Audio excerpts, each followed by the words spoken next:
Hello everyone, welcome back to my channel, or welcome to my channel. My name is Jeannelle and I am an elementary PE teacher. This is going to be my third year teaching. My first year is virtual teaching, and then last year I taught in person finally, and then this school year is just normal year, so in person. For me, I just wanted to make this video for first year teachers or if you're a student teacher going into education. I just wanted to make this video to hopefully help somebody and just know that I definitely understand what it feels like to be like a first year teacher. Everything I say in this video are based on my own experiences, what I've seen or heard from other teachers. I'm just gonna get started and get with how to survive your first year of teaching. So the first one is try not to take things personally.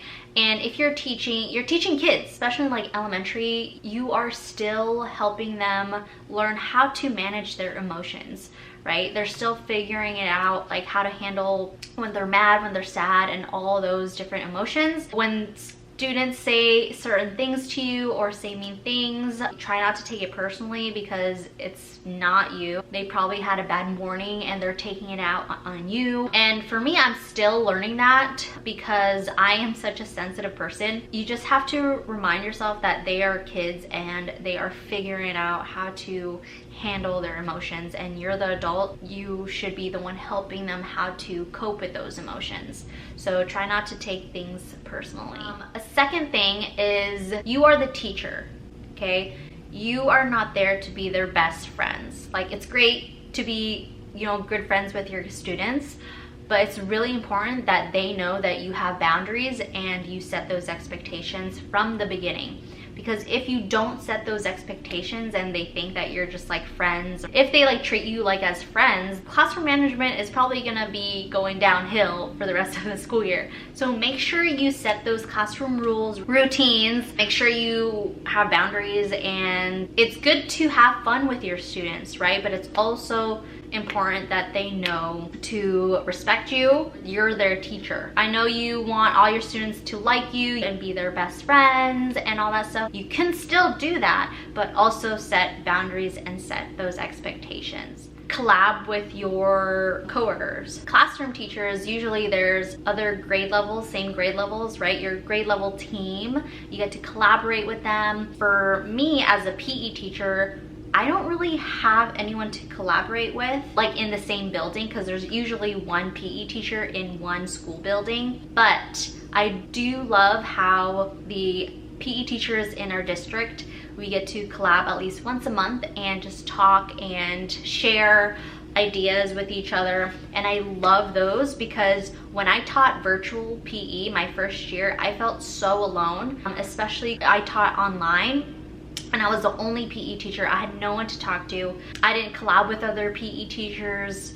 When I was virtual PE teaching, I definitely felt like I was alone and not part of the school. But now that I'm in person, you can collaborate with other classroom teachers. You can collaborate with other specials teachers, like with music and art. I like to talk to the music teacher sometimes. If there's an art teacher, I like to talk to them as well, especially like managing students or how to handle specific situations and stuff like that. Especially as a new teacher, it's good to ask your coworkers for help. Like, don't be afraid to ask for help.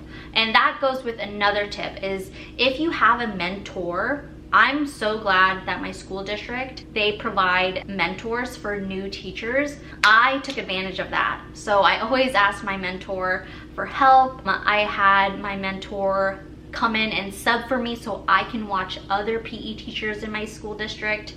And I love doing that because when I was able to watch other PE teachers, I just felt inspired and I was able to learn so many new things that I could bring into my class. Don't be afraid to ask for help. If you have a great school and you have a supportive admin, that's a plus. So don't be afraid to ask your admin as well if you need help. And your coworkers are there to help you. And ask those veteran teachers. Ask those veteran teachers. Ask for help because this is the first time you're not going to be having a mentor in the class. This is going to be your first time in your own classroom with no one but you in charge. Don't be afraid to ask for help. Another tip is to, for sure, build that relationship with your students. Get to know each and one of your students. And for me, it's definitely difficult because for my PE schedule, I only see one class once a week. That is not a lot of time to get to know each student. Just as simple like, I'm so glad you're here, I'm glad you made it.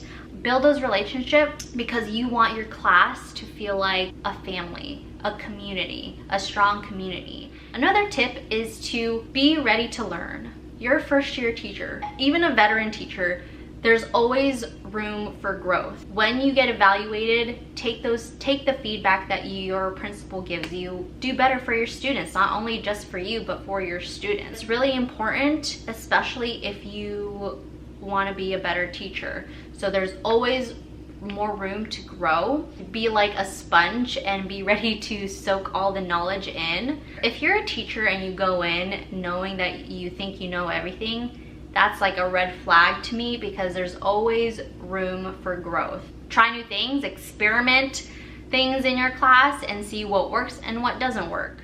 Another tip I want to give out is try to stay organized. I don't know if you ever seen like TikTok videos of like type A and type B teachers, where type A is like super organized with every little thing, with everything labeled, and then type B teachers were like, it's kind of messy, but they know where everything is at. It doesn't matter which one you are, type A or type B, as long as you are organized, you're able to try to keep track on things, you will survive your first year of teaching. If you're a classroom teacher, I know you guys have so many things on your to-do list. So I would recommend make a to-do list every day, but put in at least top five like priority things that you need to do that day. Work on little things little by little each day. It's gonna be hard, especially classroom teachers, because I know y'all have tasks piling up every day and it feels like you're drowning. But again,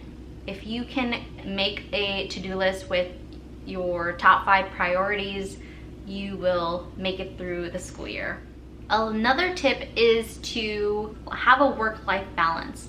And I know it's so hard, especially a first-year teacher, because you want to get everything done. You want to make sure you do all your tasks. If you only just work, and you barely make room for yourself, it's going to lead to burnout. It's really important to set self-care time. Even if it's 30 minutes a day, put an alarm or something. Do not disturb on your phone, put it away somewhere. And if you need to go on a walk, you need to work out, you need to read a book, anything for yourself, you should do it. Yeah, you're a teacher, but teaching shouldn't be your whole personality. Teaching should be a part of who you are, but it shouldn't be the only label in your life. I don't even know if I'm making sense. Because I know some teachers, they take work home and they work until they go to bed. That becomes an issue, especially if you have family. Know that your family should come first before work.